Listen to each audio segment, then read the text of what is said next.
Mona, longtemps, une gomme a effacé au fur et à mesure les traces d'une vie, les traces sombres, les traces colorées ont résisté au temps.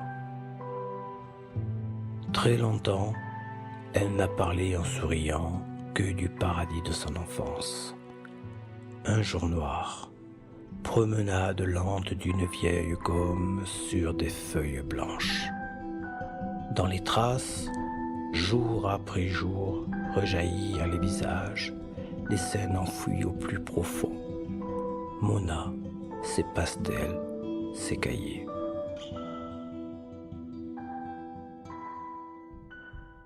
Des sons revenus de si loin, les mots de son arrière-grand-mère ont alors pris tout leur sens. Petite fille, ne crains pas l'ombre. Tu sais, j'ai fait toutes les guerres. Et l'amour aussi.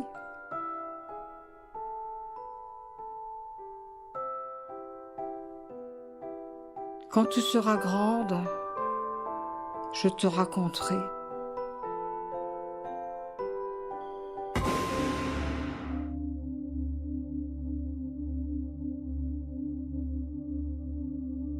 Enfance blessée, enfance brisée, loi du plus fort, loi du silence, laissez faire, rien d'autre à faire.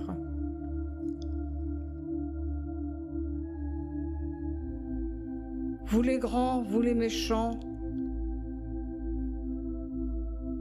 qui savez tout, qui ne savez rien. Rien du courage d'un enfant.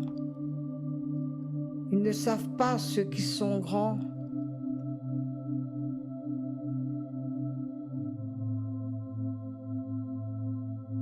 Que les enfants voient ce qu'on ne voit pas.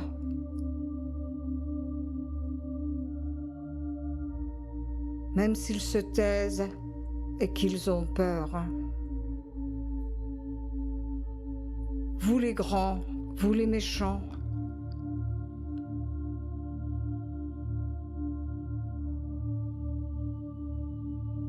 vous avez oublié cet enfant qui rêvait d'atteindre le ciel au soleil couchant.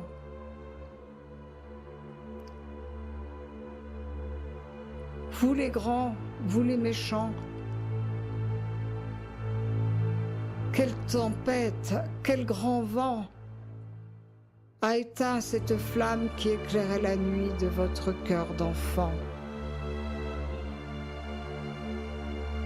Ils ne savent plus ceux qui se croient grands, que les petits savent ce qu'on ne dit pas, même s'ils se taisent et qu'ils ont peur. Pour tenter d'oublier ce qu'ils devaient taire, longtemps après, le vieil enfant a marché aux côtés des plus forts. Il a marché droit devant sans regarder derrière, gravissant les collines, gravissant les montagnes,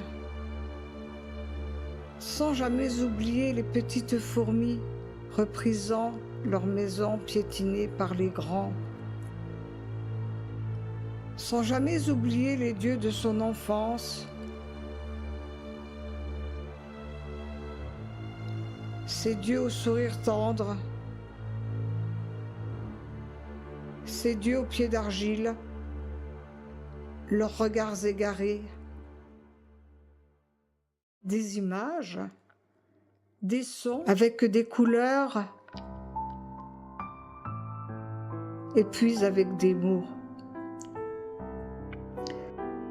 Des couleurs qu'il faut montrer, des mots qu'il faut clamer, des mots qu'il faut danser à la face du monde pour dire « plus jamais ça ». Alors pourra renaître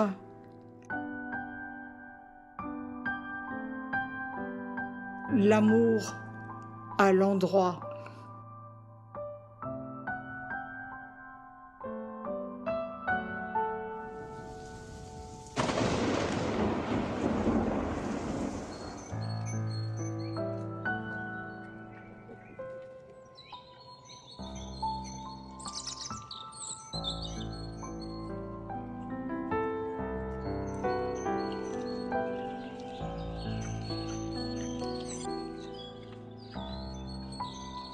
Mona a parcouru le monde. Au centre de sa vie, ses enfants, ses petits-enfants, revenus les uns après les autres. Certains chuchotent en riant, parlent de ses amoureux. C'est son secret, une autre histoire.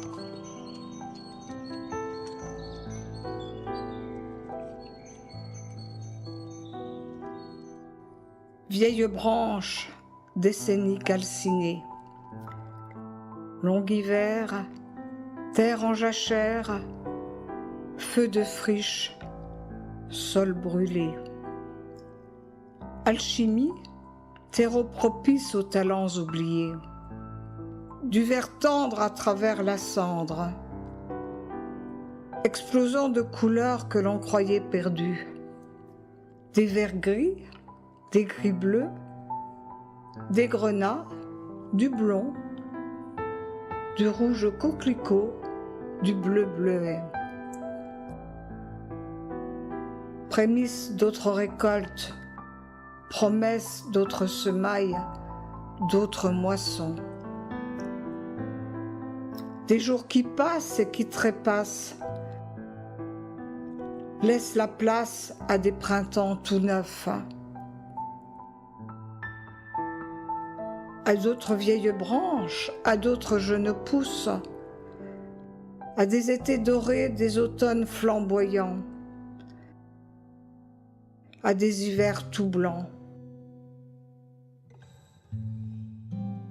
Succession de cycles d'ombre et de lumière. Succession d'instants présents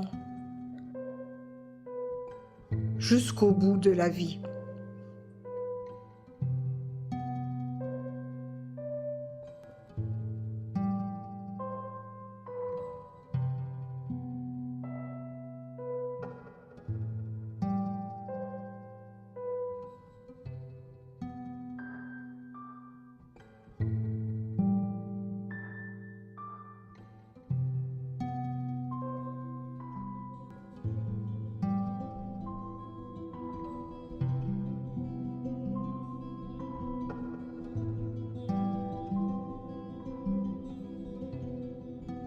Plus tard, peut-être si j'ai le courage,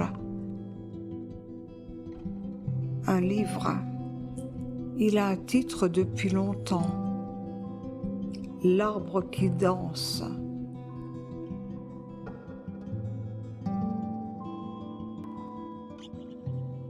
Des pages écrites au cours des ans. Mona a vécu très vieille. Ses enfants étaient devenus de grands-parents quand elle était une vieille encore jeune. Une nuit, elle entendit en rêve « Ma fille, va dire à la fille de ma petite-fille que sa petite-fille est née. » Elle apprit le même jour qu'une petite aurore était née. Elle s'éteignit 3 jours plus tard. Depuis, chaque année, ou presque, ceux qu'elle aimait et qu'il aimait se retrouvent sous les tilleuls et parlent du bon vieux temps. À 10 lieues à la ronde, on l'appela longtemps celle qui tissait les arbres.